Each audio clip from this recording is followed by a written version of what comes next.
Hello, everyone. I'm still in the lair.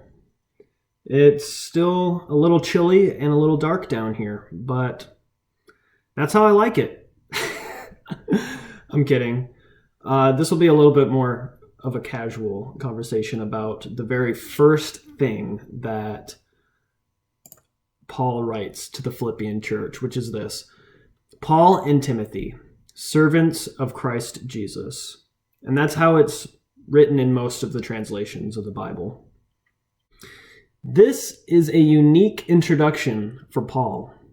It's simple, and he doesn't work very hard to differentiate his position from Timothy's. Right off the bat, he's modeling the humility that he's going to ask the Philippians to adopt. He doesn't need to explain that he's an apostle or that he's more important than Timothy. He has to do that in some other letters, but not in this one. Here, he wants to remind everyone that at least in one way, they are all equal. Paul and Timothy are servants of Christ. Now, in my ESV Bible, there's an asterisk. The ESV editors want to remind me that the word we read as servant actually originally means slave. But the ESV and most modern Bible translators don't want people to read slave because it puts a bunch of horrible, often racially driven images in our minds that those editors don't want us to be distracted by. I will not distract you either. But there is a distinction between a modern servant and an ancient slave that you simply must understand if you're going to know Paul and Timothy.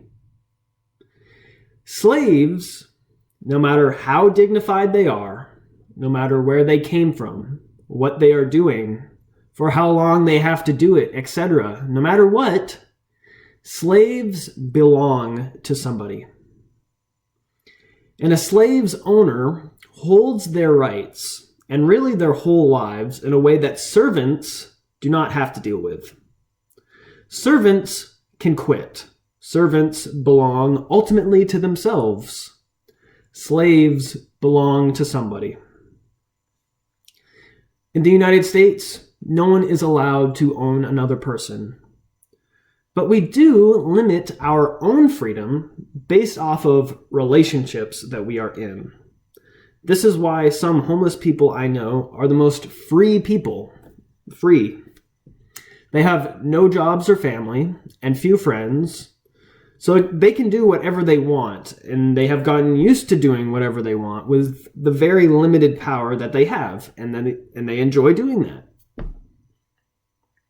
But you lose your freedom when you belong to someone else.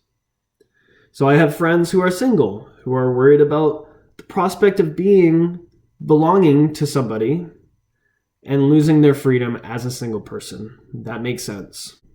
Let me show you a scene from one of my favorite movies, Breakfast at Tiffany's, where the main character, Holly Golightly, has to make a decision about love and freedom.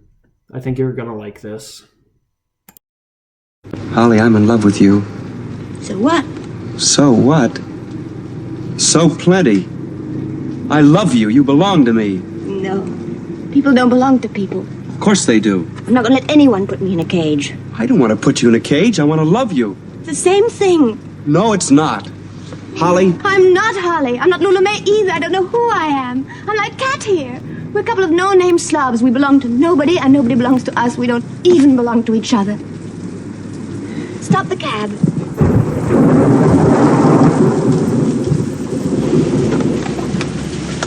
What do you think? This ought to be the right kind of place for a tough guy like you. Garbage cans, rats galore. Scram! I said take off! Beat it! Let's go.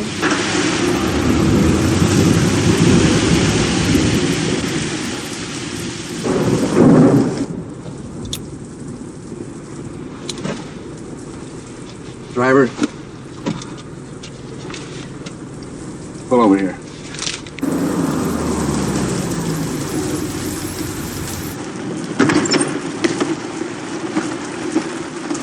You know what's wrong with you, Miss whoever you are? You're chicken. You've got no guts. You're afraid to stick out your chin and say, okay, life's a fact. People do fall in love.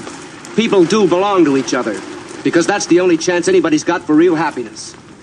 You call yourself a free spirit, a wild thing. And you're terrified somebody's going to stick you in a cage. Well, baby, you're already in that cage. You built it yourself. And it's not bounded in the west by Tulip, Texas, or on the east by Somaliland. It's wherever you go. Because no matter where you run, you just end up running into yourself.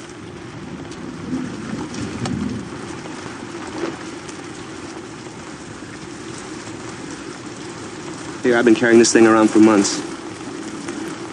I don't want it anymore.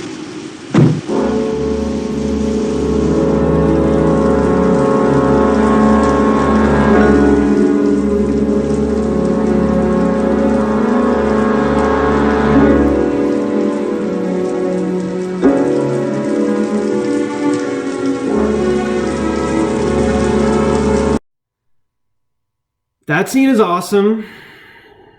It's like one of the best. I saw that scene for the first time. I can't remember when, but I was like, yep, I'm going to have to watch that again.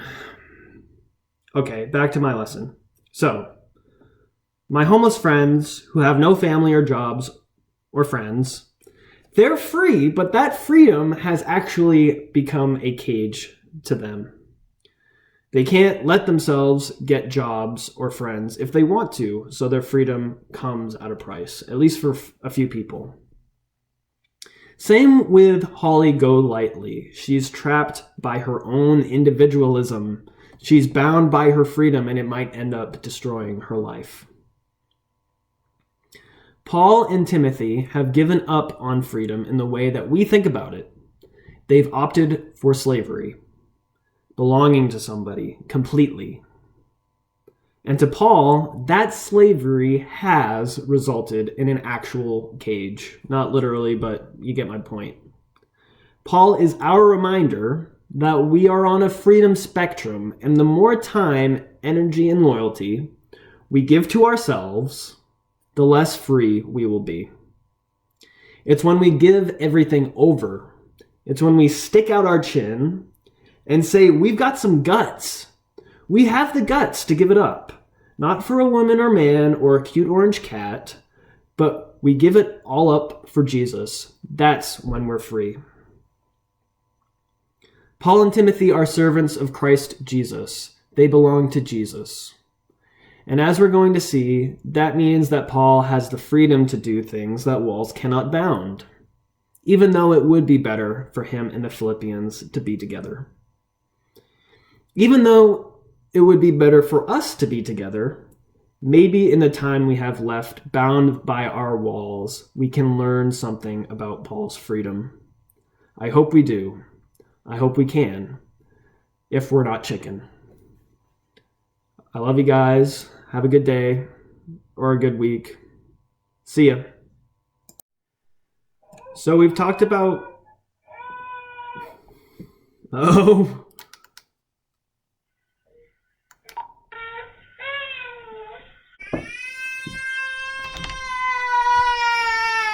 Aki, why you crying? Oh, bud. Oh, Bob. Want to say hi to church?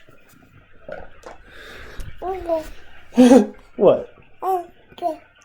We miss you guys. We love you. Hope you don't smell as bad as Acadia does right now.